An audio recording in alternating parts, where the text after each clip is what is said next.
أعوذ بالله من الشيطان الرجيم. بسم الله الرحمن الرحيم. صلى الله عليك يا سيدي ويا مولاي يا رسول الله. صلى الله عليك وعلى أهل بيتك المعصومين المظلومين. لعن الله الظالمين لهم والغاصبين لحقوقهم ومنكر فضائلهم أجمعين. صلى الله عليك يا مولاي وابن مولاي يا غريب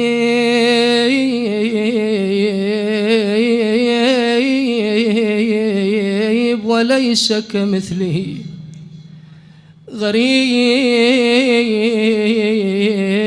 يا مظلوم كربلاء. صلى الله عليك يا أبا عبد الله وعلى المستشهدين بين يديك. سيدي ما خاب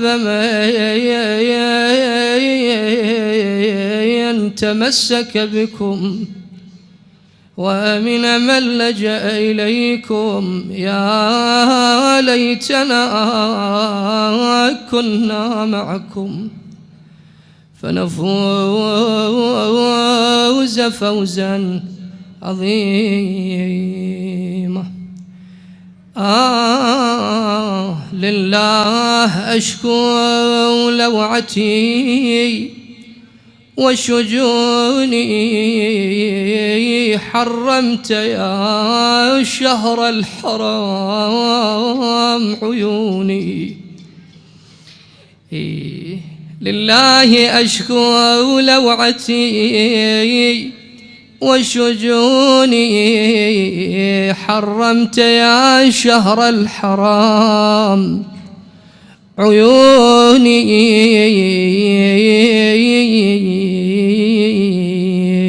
يأبى هلالك أن يلوح لناظري إلا ويجري بالدموع جفوني.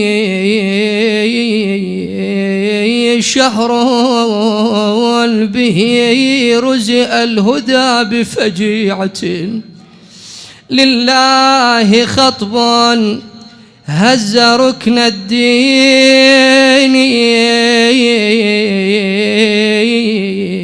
حرمت يا شهر المحرم فرحتي مذ كنت شهر عذابني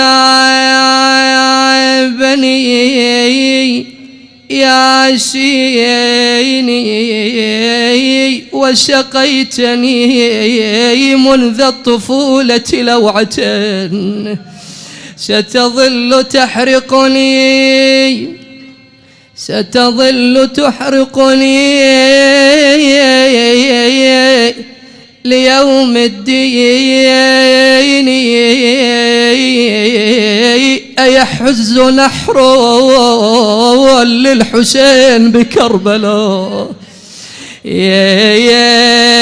ويظل منجدلا بلا تكفين.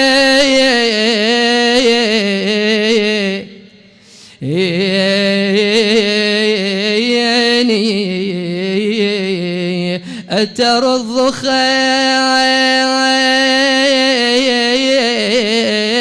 بني أمية صدره. ليش يرضون صدر الحسين؟ أترض خيل بني أمية صدره ثريا لحقد في الصدور دفين.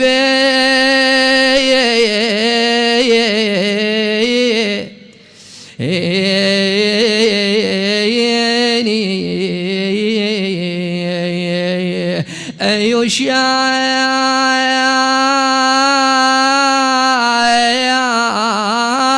فوق السمهرية رأسه. أيوة حسين. يشعل فوق السمهرية رأسه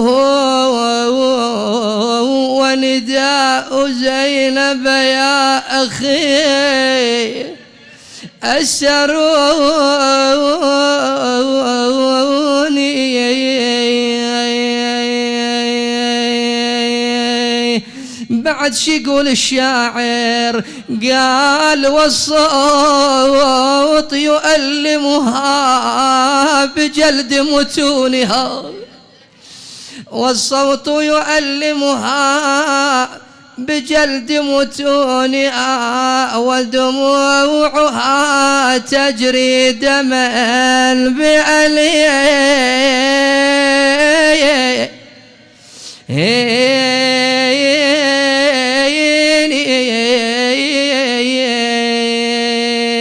هلت الشيعة بالحزن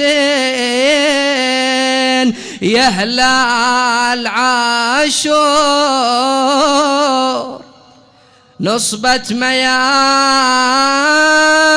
للعزية ولطم الصدور هلال المحرم ليش اشوف كاسف اللون لابس سوادك ليش قل صار بالكون سوى الهلال وان الهلال وصاح سيد الرسل محزون وكل العوالم محزنة والدين مقهور من حين هل الشهر هل بكل الأحزان جدد مصاب اللي قضى بالطف الأهفان ناحت عليه أملاكها والإنس والجان يعيد إليك ناحت عليه أملاكها والإنس والجان على قتيل اللي قضى بالطف منحور وحسينا قال وأعظم مصيبة ذوبت مهجة فادي أهل المدينة سمعوا الزهرة تنادي سمعوا ايش قال أعيد إليك تتصور البيت أنت وأعظم مصيبة ذوبت مهجة فادي أهل المدينة سمعوا الزهرة تنادي تنادي تنادي عاشور جانا وزاد حزني على أولادي عاشور جانا وزاد حزني على أولادي ونصبت مياتم يا خلك في وسط القبور وانت يا موالش عندك بأيام عاشوراء هالعشرة هل عليك قال عشرة الشيعة تنصب بعاشور عشرة الشيعة تنصب بعاشور عشرة على الداست عليه خيول عشرة ما ننسى الشابك على رأس عرفتها أنا ما ننسى الشابك على راس عشرة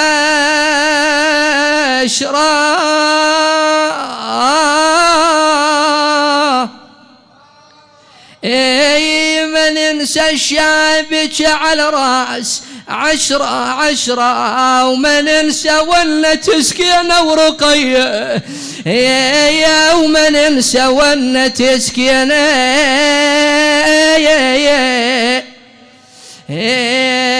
يا ورقيه لكنما الأمر لله إنا لله وإنا إليه راجعون. روي عن سيدنا ومولانا زين العابدين علي بن الحسين عليه السلام: أيما مؤمن دمعت عيناه دمعة حتى تسيل على خده بوأه الله بها في الجنة غرفا يسكنها أحقابه. صدق مولانا الإمام زين العابدين علي بن الحسين صلوات الله وسلامه عليه، لتعجيل الفرج، شفاء المرضى، شمولنا بخفي وألطاف وعناية بقية الله في الأرضين مولانا الحجة بن الحسن. صلوا على محمد وآل محمد.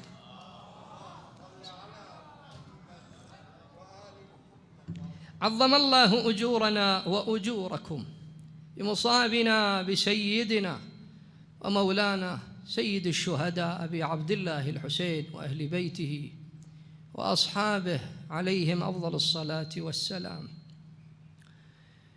مرة أخرى نحيي ذكرى سيد الشهداء أبي عبد الله الحسين، مرة أخرى يهل علينا هلال محرم ونقيم المجالس ونعقد المآتم على سيد الشهداء أبي عبد الله الحسين صلوات الله وسلامه عليه. لا يخفى عليكم عندما تبدأ عاشوراء، يبدأ موسم محرم الحرام، يكثر القيل والقال من هنا وهناك، والكثير من الذين هم بعاد إن شاء الله عن هذا المجلس، بعيدين كل البعد عن هالوجوه النيرة المباركة، يحاولون الاستنقاص من شعيرة الحسين عليه السلام بشتى الطرق والأساليب، حتى ادعى بعضهم أن البكاء لا يليق بالمعصوم. إخواني الأعزاء، إن من أعظم الشعائر شعائر سيد الشهداء أبي عبد الله الحسين هي شعيرة البكاء. يعد البكاء من أعظم الشعائر وأفضلها. تعقد مجلس نعم، تذهب للزيارة نعم، لكن عقد المجلس فيه آثار وبركات كثيرة. فزعم البعض أن البكاء لا يليق بالمعصوم، وهذا كذب وافتراء ووهم، حيث أن الإنسان يقول أن المعصوم لا يليق به البكاء. الله عز وجل لما أوجد الإنسان وخلقه جعل عند الرأفة في قلب الرأفة والرحمة، فإذا كانت الرحمة في نفس الإنسان موجودة، في نفس البشر موجودة، كيف لا تكون هذه الرحمة مودوعة في قلب النبي المصطفى صلى الله عليه وآله وسلم، وهو الذي يقول عنه تبارك وتعالى: بسم الله الرحمن الرحيم وما أرسلناك إلا رحمة للعالمين.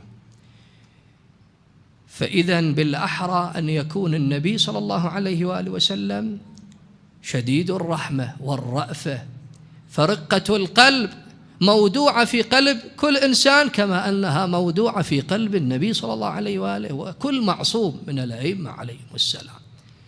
وقد دلت الأخبار على أن رسول الله صلى الله عليه وآله وسلم لقد بكى في مواطن كثيرة. أشير لبعض منها. من تلك المواطن التي بكى من أجلها رسول الله صلى الله عليه وآله وسلم لما استشهد عمه حمزة عليه السلام.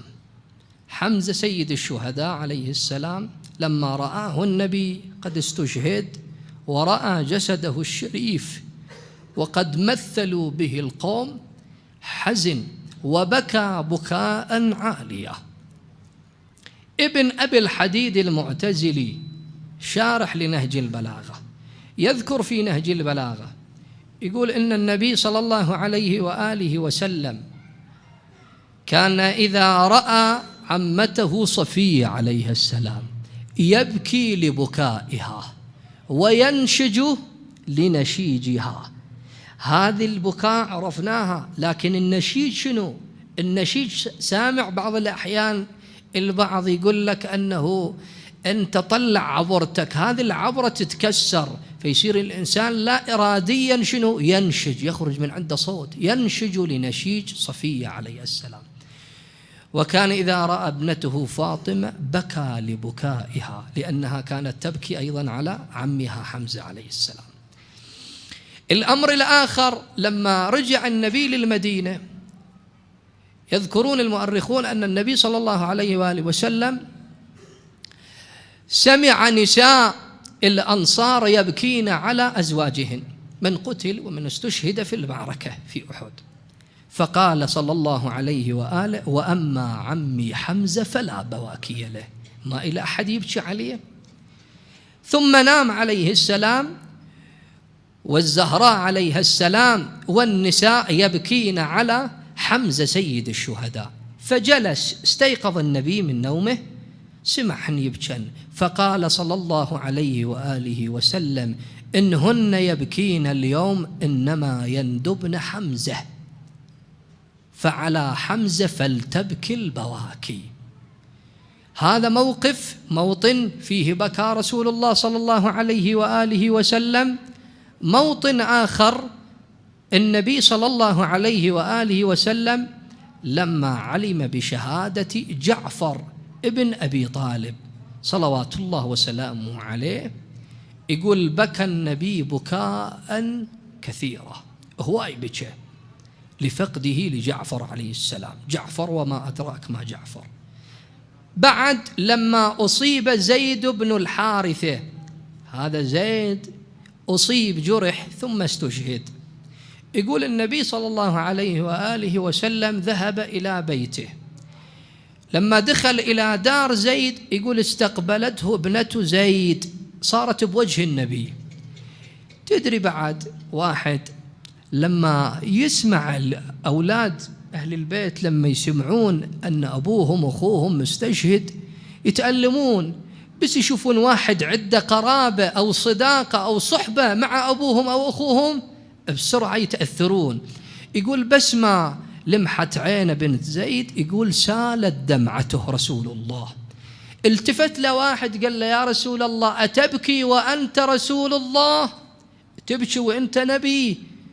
فقال صلى الله عليه وآله وسلم: إنما هذا بكاء الحبيب إلى حبيبه. واحد يحب لإنسان يبكي عليه لفراقه لذلك الحبيب. هذا الموطن الآخر الذي بكى من أجله. طبعا الروايات كثيرة، حتى أبناء العامة يذكرون في قضية زيد بن الحارثة يقول النبي بكى بكاء عاليا حتى خافوا على النبي الأكرم صلى الله عليه وآله وسلم، تزهق نفسه تزهق روحه. وبعد من المواطن الذي بكى من أجلها رسول الله لما فقد ولده إبراهيم عليه السلام. تدرون النبي كل ما يصير عند خديجة حمل كذا يتوفى، ينسقط هذا الحمل أو يتربى 2 3 كذا. إبراهيم أيضا توفاه الله تبارك وتعالى، لم يبلغ الحلم بعد صغير، فالنبي بكى بكاء كثيرا. هو يتألم النبي صلى الله عليه وآله. فجيء إلى رسول الله، جاءوا بعضهم وقالوا له: يا رسول الله أتبكي وأنت نبي؟ شلون تبكي وأنت نبي؟ شلون تبكي وأنت رسول الله؟ فقال صلى الله عليه وآله: إنما أنا بشر مثلكم، يحزن القلب وتدمع العين، ولا أقول ما يغضب الرب. ما أقول شيء اللي يغضب الله عز وجل علشانه، ولا أقول ما يغضب الرب، وإنا على فراقك يا إبراهيم لمحزونون. هذه جملة من تلك المواطن، ولكن من أهم المواطن التي بكى من أجلها رسول الله صلى الله عليه وآله بكاء على صبطه الإمام الحسين عليه السلام. من يمتى بكى؟ قبل أن يولد الحسين، قبل لا يجي للدنيا. ولذلك يذكرون المؤرخون جاء جبرائيل عليه السلام إلى الحبيب المصطفى صلى الله عليه وآله، قال: يا رسول الله، إن الله عز وجل يبلغك السلام والتحية والإكرام ويبشرك بهذا المولود، سيولد لك مولود يعني من فاطمة وعلي. يا رسول الله، هذا المولود جديد. ثم النبي الأكرم فرح، لكن هذه الفرحة دامت للنبي؟ لا. قال: يا رسول الله، إن ولدك هذا تقتله شرار أمتك. فعندها النبي تألم صلى الله عليه وآله. قال: إذن يا جبرائيل لا حاجة لي فيه، يعني ما أريده. فقال جبرائيل عليه السلام: يا رسول الله، إن الإمامة فيه ومنه، يعني هو إمام وأيضا منه الإمامة. فسكت صلى الله عليه وآله. ولما ولد الحسين عليه السلام، عندنا روايتين، رواية عن أسماء ورواية عن صفية. تقول صفية: جئت بالحسين إلى رسول الله صلى الله عليه وآله. يقول: فلما رأى أخذ يقبله ويكثر من شمه، وصار النبي يبكي بكاء مرا. قلت له: يا رسول الله، هذا مولود جديد تو جاي للدنيا، يوم فرح، ما هذا البكاء يا رسول الله؟ قال: يا صفية، إن ولدي هذا تقتله شرار أمتي، لا أنالهم الله شفاعتي. يا صفية، لا تخبري ابنتي فاطمة. ليش؟ لأن الأمة تتحمل. شايفين بعض الأمهات بس ما يخبرونها بأنه ابنك ترى أصيب بشيء تأذى، ما يتحمل قلبها أبدا. قال: لا تخبري ابنتي فاطمة، فإنها جديدة عهد بولد الحسين عليه السلام. هذا موطن. الموطن الآخر الذي من أجله بكى على سيد الشهداء أبي عبد الله الحسين، يذكر المؤرخون أنه كلما دخل عليه في يوم عيد، يقول: حضن النبي الأكرم الحسين وبكى على الحسين.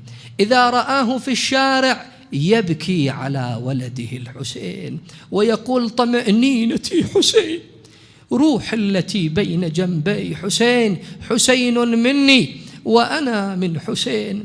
رواية عن إمامنا الباقر عليه السلام، يقول النبي صلى الله عليه وآله وسلم ذات يوم يدخل على دار أمير المؤمنين عليه السلام، يدخل على أمير المؤمنين بداره، فيأتي الحسين وهو صغير. يقول: يأخذ النبي الأكرم الحسين إلى صدره، ويصير النبي شنو؟ يقبل جميع مواضعه وانت حافظهن. وين؟ يقول: يقبله بجبينه، ثم يقبله بعينه، ثم يقبله في فمه، ثم في نحره. يقول: ما يخلي مكان بجسد الحسين إلا ويقبله ويبكي.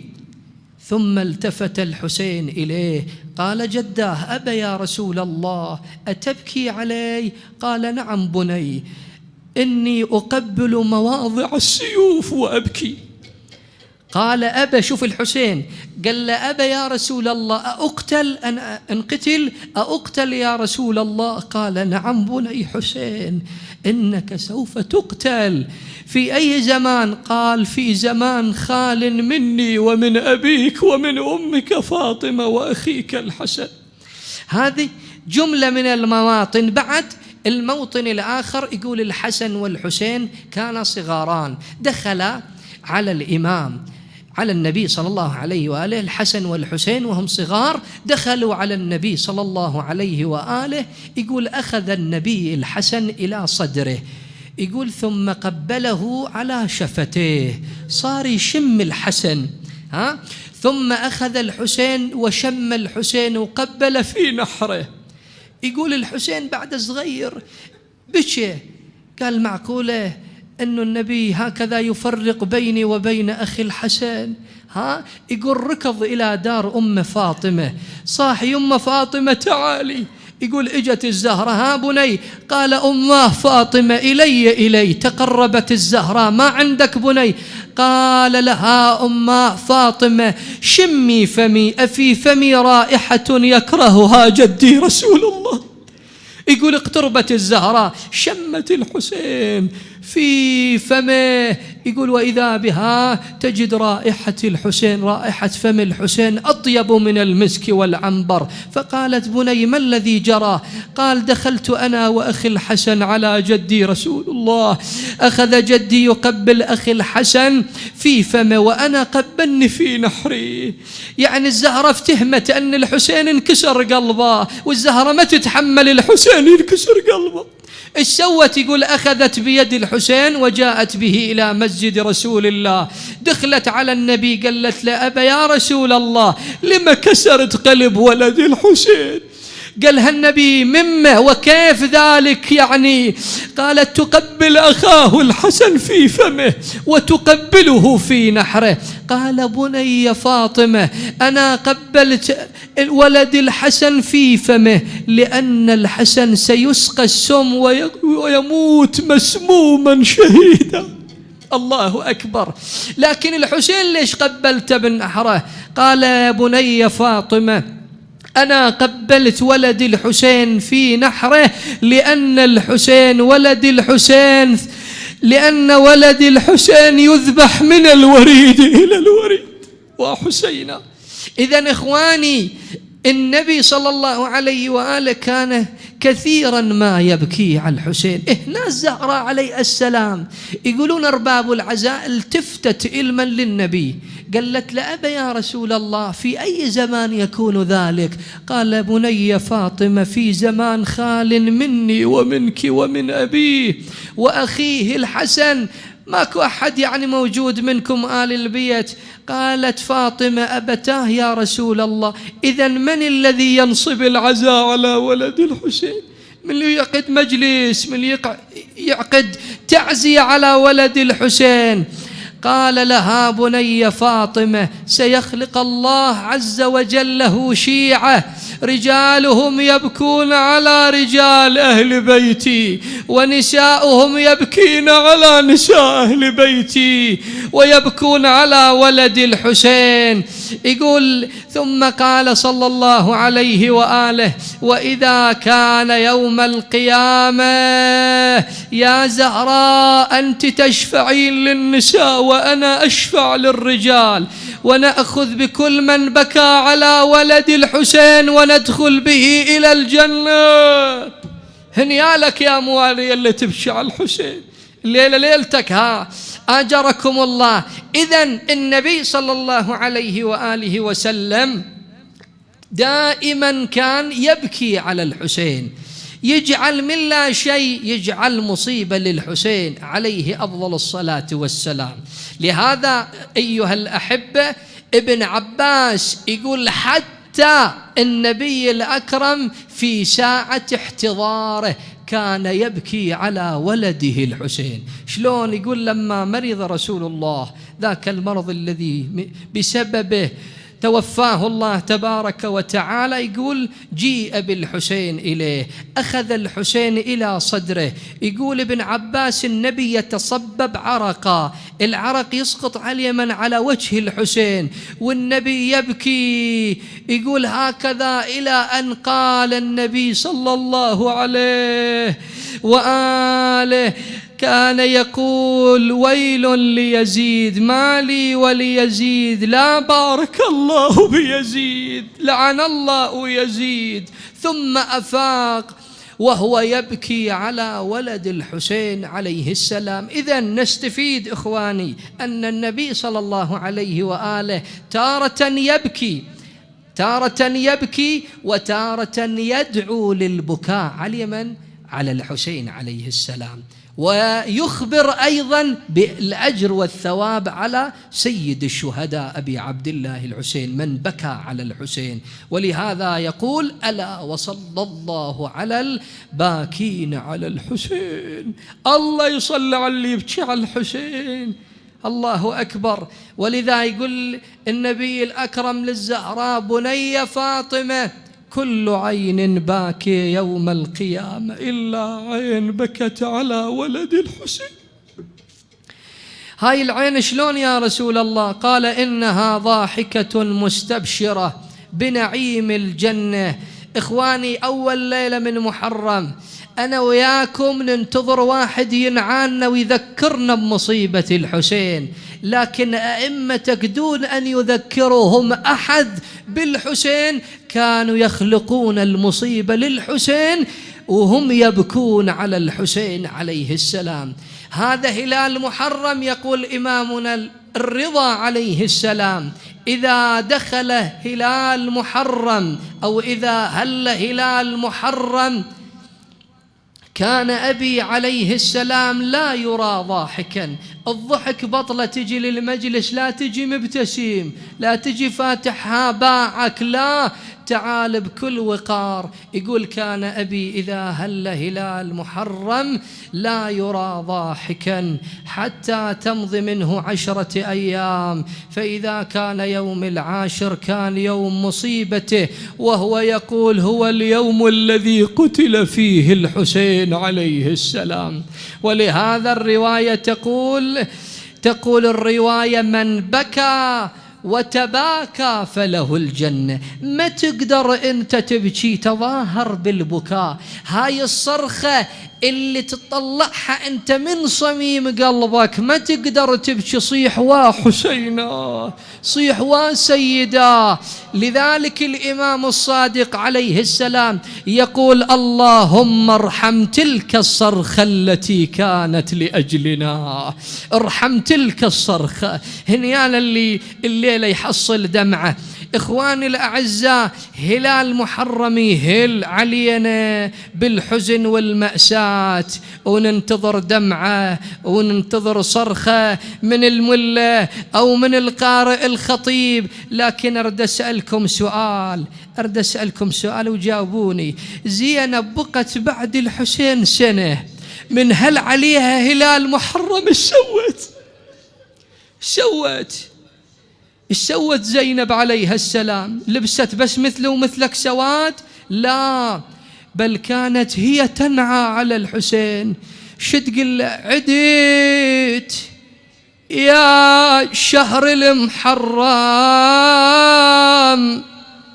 عدت يا شهر المحرم، وعادت بيك آلامي، شل بكربلاء وانظر شمر وحسين قدامي.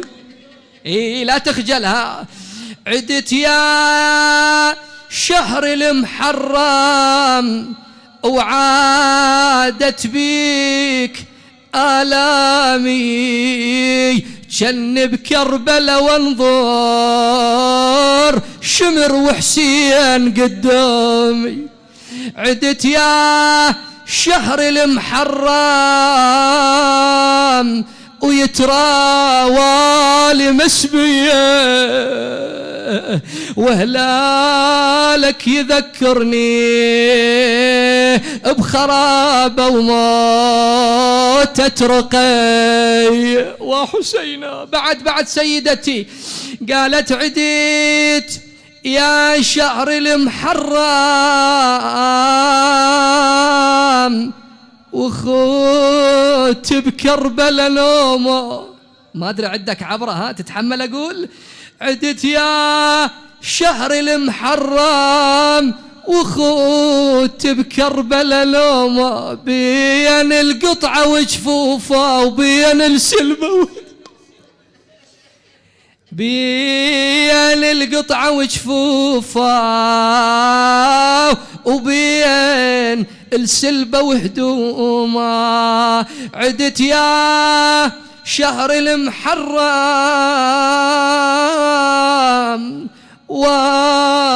وانا اخوان ما عندي.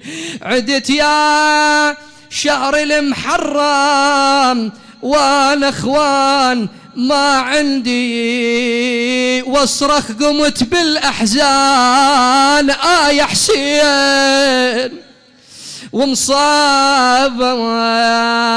عدت يا شهر المحرم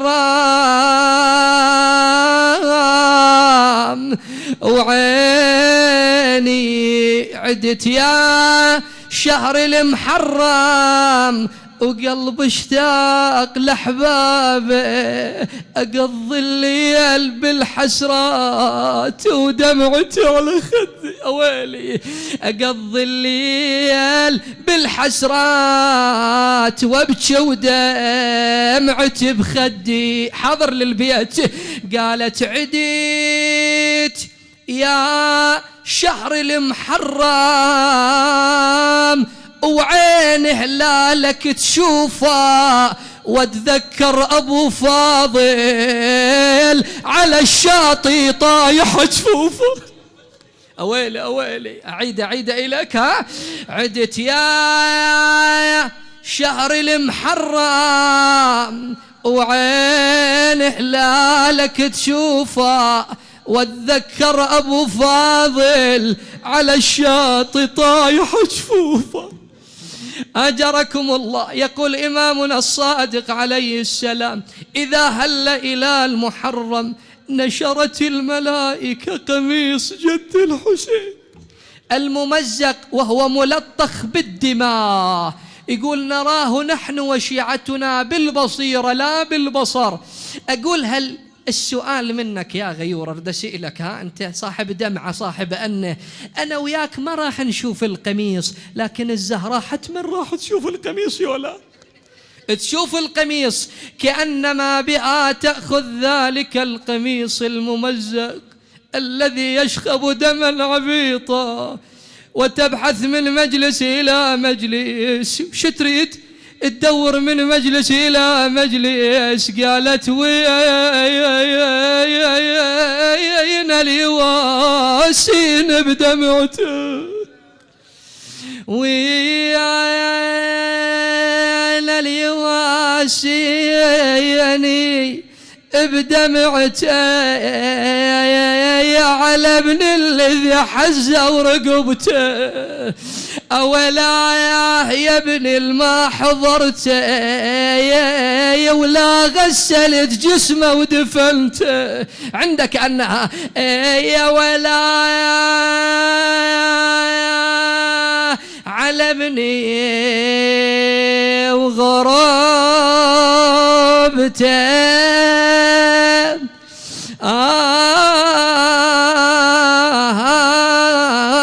أولا وتمت 3 أيام جثة أولا يا ابن الما حضرته ولا غسلت جسمه ودفنته.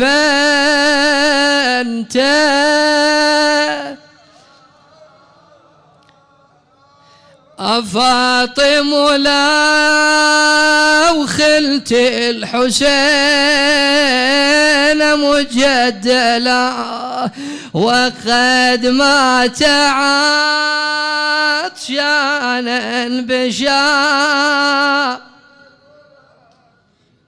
إلهي وسيدي ومولاي إنا نسألك وندعوك ونتوسل إليك بأسمائك الحسنى وبآياتك الكبرى وبالنبأ العظيم بفاطمة وأبيها وبعلها وبنيها والسر المستودع فيها. اللهم صل على محمد وآل محمد. عجل لوليك الفرج يا الله. اجعلنا من أنصار وشيعة وهب لنا رأفته ورحمته ودعاءه وخيره ورضاه يا الله. اللهم اقضي حوائج المحتاجين اقضي دين كل مدين، فرج هم كل مهموم يا الله، ورد كل غريب أسير زائر إلى أهله سالما غانما يا الله. إلهي لا تحرمنا من مجالس الحسين، وفقنا للبكاء على مصائب الحسين، وارزقنا في الدنيا زيارته وفي الآخرة شفاعته يا الله. من على المرضى بالشفاء العاجل يا الله. جماعتي الحاضرين المؤسسين تقبل منا ومنهم بأحسن القبول يا الله. إلى أرواح المؤمنين والمؤمنات من مات على الإيمان، أموات السامعين المؤسسين الشهداء العلماء، رحم الله من أهدى ثواب المجلس وصورة المباركة الفاتحة مع الصلوات.